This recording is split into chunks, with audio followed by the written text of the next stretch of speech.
Welcome to Providence Human Services of Florida. Today I'd like to provide a brief tutorial on completing the PHS timesheet for salary exempt. The salary exempt timesheet, as you can see, is very straightforward.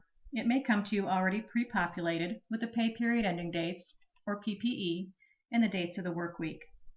If it's not, begin your pay period dates in work week 1 and include the PPE date at the top of the form. Our pay period ending dates are always the 15th and the last day of the month. In this example, I'll use the 15th. And I'll take just a moment to go ahead and enter the dates on the form.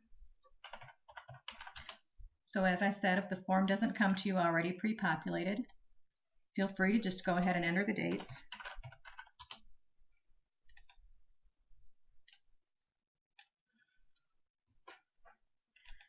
And the number of hours in the pay period is simply a reference point for those of us that are reviewing the form. So if there are no hours in this box, don't be concerned.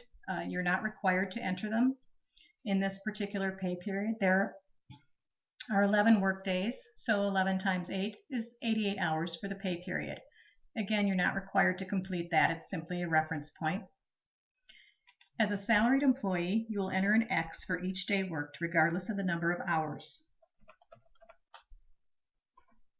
If you took leave time during the pay period, you will indicate that over in the Other Leave Code cell. Enter the letter that represents the type of leave you took, and the form will automatically populate 8 hours taken, as that is the allowed increment for salaried team members.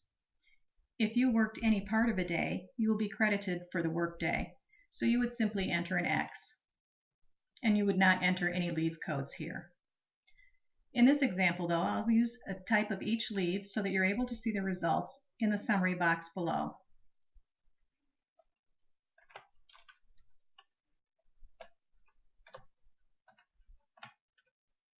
As you can see, it pre-populates the 8 hours for each type of leave taken.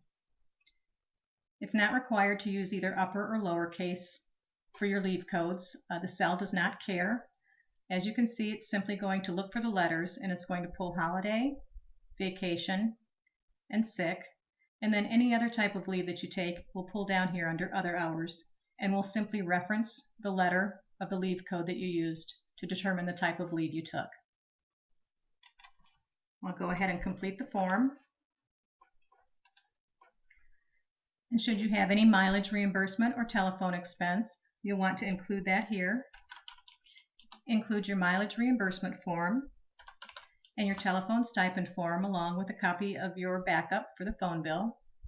Make sure you sign and date the form, and that your supervisor signs and dates the form prior to submission.